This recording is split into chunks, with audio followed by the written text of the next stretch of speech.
विजया, विजया, तुझ्यासाठी ओल्या नारळाच्या वड्या. काय सांगतेस काय? वाव, खोबऱ्याच्या वड्या.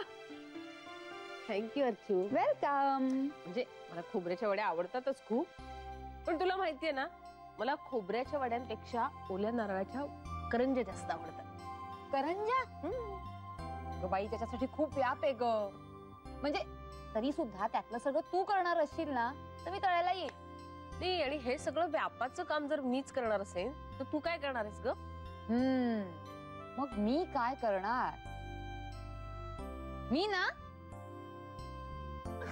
शहाणे. अगं मारतेस काय? आता नाही करायच्या करंज्या. करंज्यांसाठी नाही मारत आहे हे. मग कशासाठी? मी नसताना ज्या पार्ट्या केल्यात ना तुम्ही, त्याच्यासाठी मारते आहे. सगळ्या पार्ट्या मी नसताना केल्यात तुम्ही. सतीशची पार्टी म्हणू नको, मेघनाच्या रिझल्टची पार्टी म्हणू नको, मेघनाच्या सिलेक्शनची पार्टी म्हणू नको. गप बस तू. आणि काय काय खाल्लत ग? हा, गुलाबजाम, पेढे, पुरणपोळी, जिलेब्या. लाज वाटते का जरा तरी अर्चू तुला? हा, खाताना आठवण तरी आली का माझी शहाणे? अगं ए बाई, मला बोलू देणार आहेस का तू आता? बरं बोल. अगं तुला उचके नाही का लागल्या? एकदाही नाही लागली. हा नाही, त्याचं काय आहे म्हणजे तुला सारख्या सारख्या उचक्या लागून त्रास होऊ नये म्हणून मी आठवण आवर्ती घेतली. नाही तरी सुद्धा आम्ही त्याचा म्हणत होता मध्ये मध्ये की माझ्या बायकोला येऊ द्या, मग करूया पार्टी. बिचारा माझा नवरा. पण हे देसाई खादड कुठले? ते कुठचे ऐकताय? बरं झालं बाई, मी दुसाने. तू दुसाने म्हणजे ना दुप्पट खाणे आहेस. कुठून सुचतं का तुला हे? नाही, आणि तुला सांगू का, अमित जेव्हा म्हणाला असेल ना की विजयला येऊ दे मग पार्टी करूया, तेव्हा देसाई काय म्हणाले असतील माहितीये मला? ते म्हणाले असतील, विजय आली की पुन्हा पार्टी करूया आपण. ए पण मेघना आली ना की नक्की पार्टी करूया परत. हो चालेल. ए पण बाई, आता गोडाची पार्टी नको. तिकडे लग्न घरी ना गोड खाऊन खाऊन कंटाळा आलाय मला. काहीतरी मस्त असं तिखट करू. बरं, तिखटाची करूया. पण मग मेनू काय? हा, आयडिया. आपण की नाही राजस्थानी स्टाईलची मस्त अशी झणझणीत शेवेची भाजी करूया. मी शिकले आता. वा, चालेल. ए किंवा मग कोल्हापुरी मिसळ. हो चालेल की, पण तू करायची. हो, ए पण आपण दोघींनी करूया ना. बरं चालेल, मिळून करूया. हा, म्हणजे तू मिसळ बनव, मी पाव आणीन. ए बरं, मेघनाला फोन करूया का आपण? म्हणजे तिला विचारूया कधी येते ती. नाही ती आली की आपण पार्टी करूया. नाहीतर अगं माईच्या ऑपरेशन नंतर म्हणजे खूपच लांबेल नाही का? आता टेचत म्हणाली होतीस ना, मी काही देसाई नाहीये, दुसाने आहे. मग देसाईंसारखी कशाला वागतेस आता? अगं पण मूळची देसाईच आहे ना मी. वागवा शहाणे. तुला पाहिजे तेव्हा दुसाने होते आणि पाहिजे तेव्हा देसाई होते. माझं डेअरिंग नाही रे होते आदित्य अजून. तिला केस नंबर आणि वकिलाचं नाव विचारण्याचं. तशी जीवाभावाची मैत्री झाली आहे खरी, पण आपण तिच्या वैयक्तिक आयुष्यात नाक खूप असतोय असं नाही ना वाटणार तिला? नाही, मुद्दा बरोबर आहे तुझा. आणि आपण तिच्यावर दया दाखवतोय असे वाटू शकते तिला. हो, तसं म्हणत होती ती. आयुष्यात कोणावरही अवलंबून राहायचं नाही असं ठरवलंय. आपला क्रूस आपणच व्हायचा म्हणून. ती ज्या सिच्युएशन मधून जाते ते लक्षात घेतलं तर ती जे म्हणते ते योग्यच आहे. पण मेघना, याचा अर्थ ती मैत्रीला आयुष्यातून हद्दपार करते. एक्झॅक्टली, मलाही तेच वाटतंय. पण तसं होणार नाही बहुतेक, कारण तसा तिचा मूळ स्वभाव खूप लाघवी आहे. फार काळ ती तशी अलिप्त नाही राहू शकणार. मुंबईत राहण्याविषयी मी विचारलं तिला, तर मावस बहिणीकडे राहणार असं म्हणाली. तरी तुला भेटण्यासाठी म्हणून येईलच ना ती आपल्या घरी. देसाईवाडी पाहिल्यावर तिलाच वाटेल तिथे राहायला यावं म्हणून. हो बरोबर आहे. फक्त आपण थोडं तिच्या कलाकलानं घ्यायला हवं. आपल्या कोणत्याही प्रकारच्या वागण्यामुळे ती दुखावली जाता कामा नये. पटतंय मला तुझं म्हणणं. पण मेघना, मला तिकडे येऊ नको म्हणालीस ना, तर ते नाही पटणार मला. मी नाही म्हटल्यावर तू ऐकणार आहे थोडीच. का तू नाही म्हणणार आहेस का? नाही. नाही नाही म्हणजे हो. नाही नाही, मला एक्झॅक्टली सांग, नाही की हो? जे तुला वाटतंय ते. बरं चल ठेवू आता. बाय.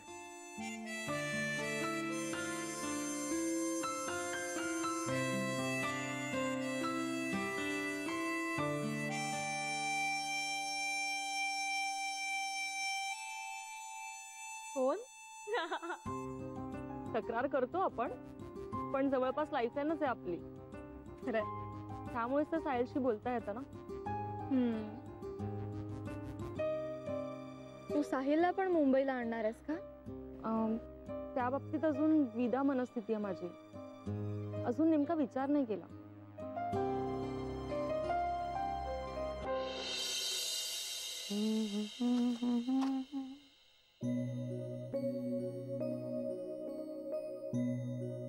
तुमचं आणि अमितचं काही बोलणं झालं का हो? कशाबद्दल? त्याला काहीतरी हवाई वाहतुकीच्या संदर्भात रंगांबद्दल काहीतरी बोलायचं होतं. हो, झालं झालं झालं झालं.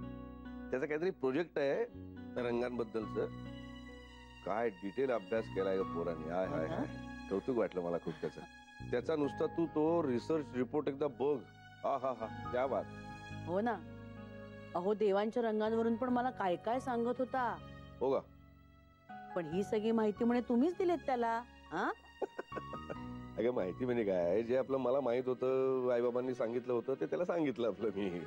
काय आहे, एकंदरच देव, त्यांचे रंग, त्यांना आवडणारे रंग, त्यांच्या वस्त्रांचे रंग, त्यांना आवडणाऱ्या फुलांचे रंग, हे सगळे तेच प्रयोग आहेत ग, माणसाच्या हितासाठी केलेले.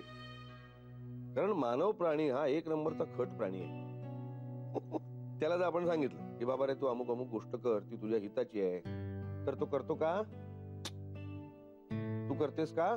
हा मनुष्य स्वभाव आहे तो, बऱ्या बोलाने न ऐकण्याचा. म्हणून मग तेव्हाच्या समंजस लोकांनी एक क्लुप्ती केली. मन शांत करणारा गूढ गर्द निळसर रंग मुळी देवालाच देऊन टाकला. अस्थिर झालेलं मन शांत करण्यासाठी माणूस देवाकडे जातो आणि त्या निळ्या सावळ्याला पाहून शांत होतो. असेच सगळे देवांचे रंग आहेत. पण कौतुक वाटतं ते तेव्हाच्या त्यांच्या दूरदृष्टीचं. फार वरच्या दर्जाचे मानसशास्त्रज्ञ किंवा समाजशास्त्रज्ञच म्हटलं पाहिजे त्यांना. बाप रे, काय गहन विषय आहे हो हा. बोलावं तितकं थोडं आहे. स्पेन मधली बुलफाईट हे सगळ्यात उत्तम उदाहरण आहे लाल रंगाचं. त्या बैलाला चेतवण्यासाठी त्याच्यासमोर लाल रंगाचं कापड धरलं जातं, बर आंतरपाटासारखं. माझ्या डोळ्यासमोर चित्र उभं राहिलं पाहिजे अगदी. पण याच्या उलट अगदी कोर्टात असतं बघ. मन चवताळण्यासाठी अनेक कारणं अशी जागोजागी ठासून भरलेली असतात, पण त्याचा कोणावरही परिणाम होऊ नये, दृष्टी निपक्षपाती राहावी म्हणून काळ्या आणि पांढऱ्या रंगाची योजना केलेली असते. मन शांत ठेवण्यासाठी, संतुलित ठेवण्यासाठी. पण तो कोर्टाचा विषय नको बाई. हा विषय निघाला ना की माझ्या डोळ्यासमोर बाई अंजलीच उभी राहते. त्या बिचारीच्या आयुष्यातले मात्र सगळे रंग उडालेले आहेत. असं होणाऱ्या या मुलीचं काही कळत नाही.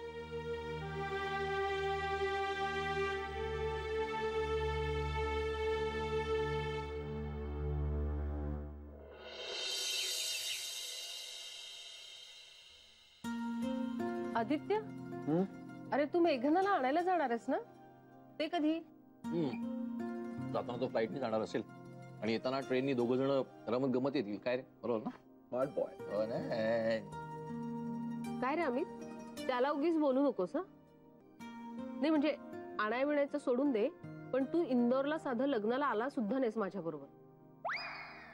सगळे नातेवाईक मला विचारत होते. जरा शिक तू पण धाकट्या भावाकडून काहीतरी. अरे बापरे, माझ्याकडे फिरली का रिक्षा? मग आता कोणाची बाजू घ्यायची मी? अर्थात माझी. आदित्य बघ बघ कसा शहाणा आहे. अरे नाही विजय, त्याला माहिती आहे सगळं. अगं त्याच्याकडूनच शिकलोय मी, त्यानेच धडे दिलेत मला. हे आणि आता मला बोलताय तुम्ही दोघं, तुमचे दिवस आठवा ना. हा काय रे अमित दादा? हा नाही पण तुला सांगतो, एकदा मेघनाचं कॉलेज सुरू झालं ना की तुझं पूर्ण रुटीन बदलून जाईल बघ. हो ना, त्यांच्या एकतर काही वेळा फिक्स नसतात आणि रोज नवं टाइम टेबल. हो, आणि फक्त लेक्चरच नाही ना, म्हणजे पेपर तपासणं आलं, रिझल्ट लावणं आलं, परीक्षांचं सुपरविजन असतं, बऱ्याच गोष्टी असतात रे.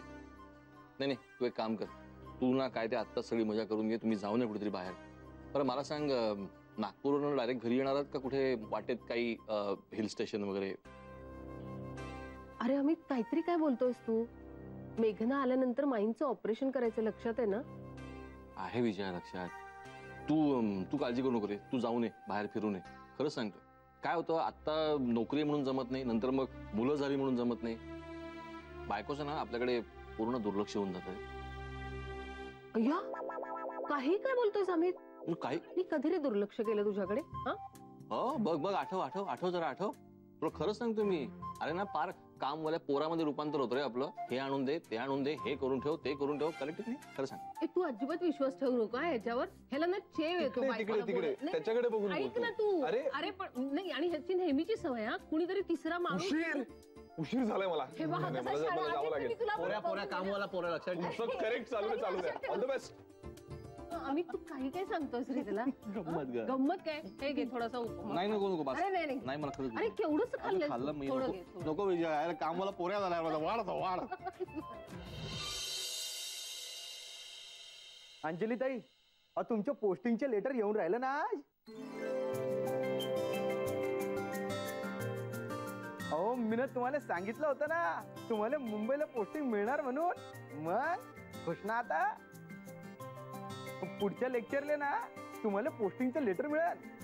आणि मग 2 लेक्चर झाले ना, मग छोटंसं गेट टुगेदर.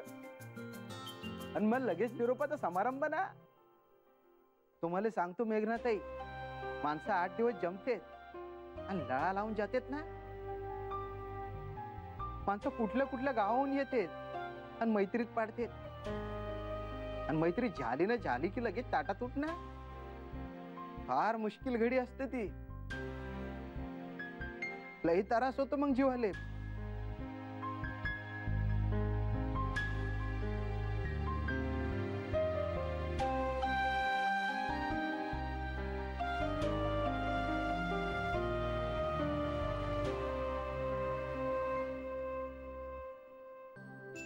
या हो, अगदी कधीही या घरी. मी घरातच तर असते. नाही जाते आश्रमात मी नानांबरोबर. अगो बाई, हो का? या ना, अगदी कधीही या. माई, हो बरं वाटेल तुम्हालाही. हो अगदी. हो बरं, ठेवू का फोन आता? बरं वाटलं पण तुमच्याशी बोलून. बरं अच्छा. हो करेल. हो अच्छा, ठेवते फोन. हा बोला. काय? काही नाही, अमितचा फोन आला होता. मला म्हणाला की ऑपरेशनच्या दृष्टीने आता डॉक्टरांची अपॉइंटमेंट घेऊन टाक, पण त्याच्या आधी आपल्याला ब्लड आणि युरिन टेस्ट करून घ्यायला लागेल आणि बीपी पण चेक करायला लागेल. कसं करूया मग आपण? लागलं काय शेपूट माझ्या मागे? मला ना ह्या सगळ्या गोष्टींचा कंटाळा येतो.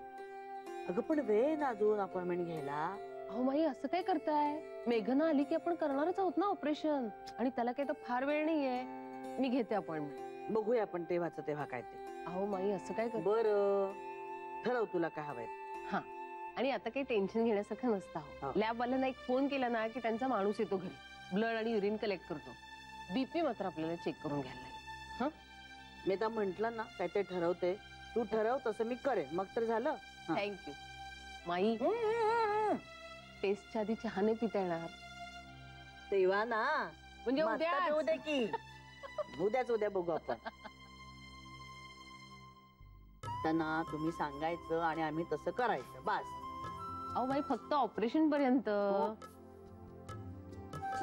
मी काय म्हणते, फक्कड अजून एकदा चहा घेऊया का आपण? अहो बाई, हातात कप आहे तुमच्या. अगं तुझ्याशी गप्पा मारताना गार झाला तो. बरं, आणि तुलाही तलफ आलीच असेल ना आता. नाही नको माई, आता नको. ऑपरेशन पर्यंत नका. आता घेतलाय ना चहा, आता दुपारी एकदम. अगं मी तुझी सासू आहे का तू माझी सासू आहेस? माई, तुम्ही ना त्या साक्षी आणि पल्लवच्या वर्तन करताय. आता लहान मूल परवडलं. घेऊया का थोडं? अहो माई, काय चाललंय तुमचं? मी आम्ही गरम पाणी. हा, गरम पाणी चालेल, मी देते, तुम्ही बस. त्याच्यात थोडासा एवढासा चहा पावडर टाक, थोडीशी, थोडस साखर टाक, थोडीशी, अगदी एवढीशी. मी आदित्यला फोन करू, अमितला फोन करू का नानांना फोन करू? कोणाला फोन करू ते सांगा, तुमचा चॉईस. टपरीवर चहावाला त्याला कर. नाही माई, चहा वगैरे नाही, बास झालं. ऑपरेशन पर्यंत जरा कंट्रोल ठेवा ना. माहितीये मला तुम्हाला चहा आवडतो. प्लीज. बर थँक्यू. कॉन्ट्रीब्युशन जमली आहे. निरोप समारंभाला आपण जी गिफ्ट आणतोय ना ती आणायला मिलिंद वैराळे आणि इंद्रायणी खानजोडे जात आहेत. आपल्याला विचारता येत आहे का म्हणून. जायचं आपण? मेघना, तुला जावंसं वाटत असेल तर तू जा, मी बसते इथे वाचत. नाही ठीक आहे, मग मी पण नाही जात.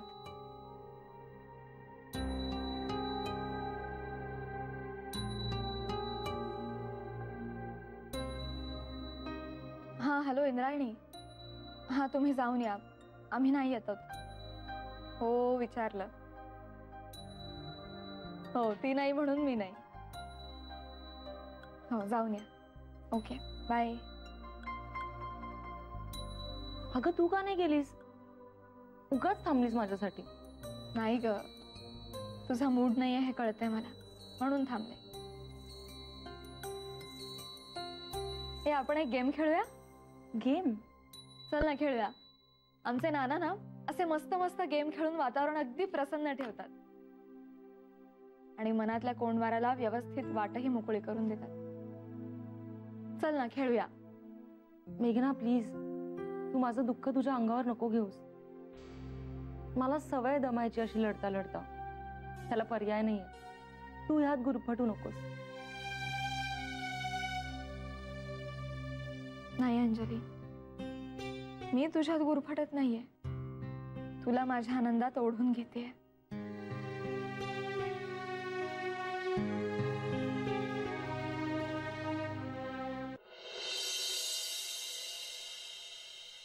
वा मस्त. माई, या. ते काय ग माई, काय पितेस? अरे सासूबाईंचे लाड करणं चालू आहे. इतक्या दिवस नव्हती ना घरात, म्हणून तर काय काय खायला प्यायला घालते मला. अच्छा अच्छा अच्छा. ए तुला पण हवंय का आदित्य? अरे काय आहे ते सांग तर. अरे सेमी फालुदा केलाय. थंडगार सब्जा आणि थंडगार वाळ्याचं सरबत मिक्स केलंय. देऊ? अरे वा वा वा वा, ऐकूनच थंड वाटलं. दे दे दे. हे पण सेमी का? फुल का नाही केलास फालुदा? अरे काय झालं ना, एक तर आईस्क्रीम नव्हतं घरात आणि दुसरं म्हणजे मला शेवया करायचा जरा कंटाळा आला होता. पण सब्जा भिजत घातला होता. मग मी विचार केला की काहीतरी नवीन पदार्थ करूया, म्हणून मग वाळ्याचं सरबत आणि सब्जा असं मिक्स केलं. झाला सेमी फालुदा. बरं तुला काय देऊ? वाळ्याचं सरबत देऊ, मँगो देऊ की स्ट्रॉबेरीज देऊ? ते आपल्याकडे सगळं आहे. अरे वैसे तो कुछ भी चलेगा, लेकिन फिलहाल के लिए ते वाळ्याचं सरबतच दे. अरे ते तर रेडीच आहे. आलेच. आहे का ग? हो आहे. बघ घ्या.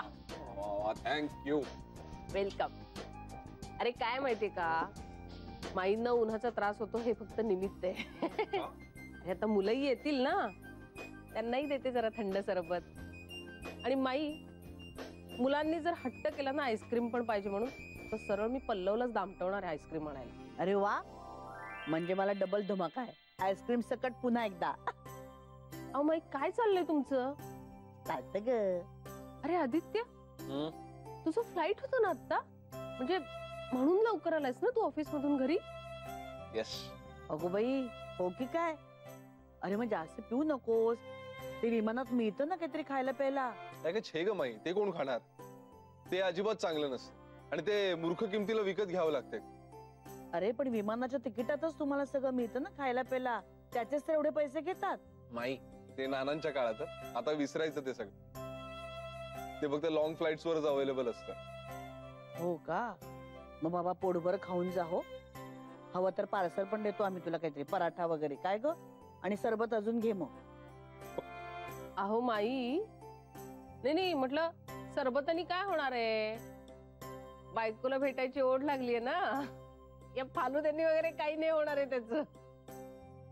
काय यार विजय, आता किती खेचणार आहेस माझी? अरे म्हणजे काय, तू डिक्लेअरच केलंस ना.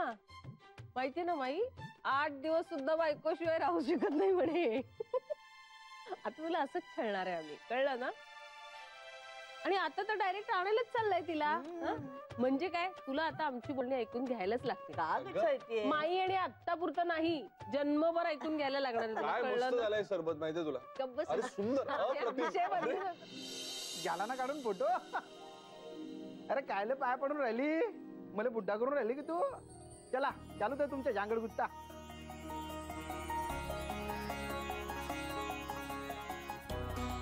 Good morning candidate. मुत्तेमवार, तुमच्या व्यवस्थापनामुळे हे 8 दिवस खरंच खूप छान गेले. हो, तुमच्यामुळे चैतन्य होतं वातावरणात. वेगवेगळ्या स्वभावाच्या, वेगवेगळ्या गावाहून आलेल्या सगळ्यांना तुम्ही एकत्र बांधून ठेवलं. खरंच असं वाटतंय ना की आम्ही गावी असलेल्या आमच्या नातेवाईकांकडे चाललोय. आपण समजे एकमेकांचे नातेवाईकच ना. जगातले समजे लोक एकमेकांचे नातेवाईकच असतात ना.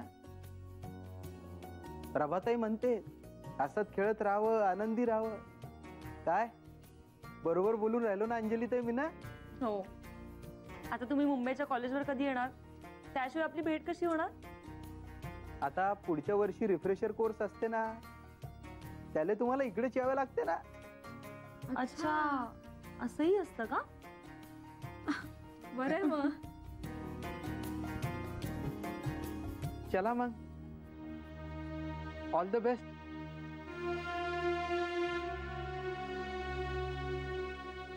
माझ्याकडून काही चूक भूल झाली असन तर मला माफ करा.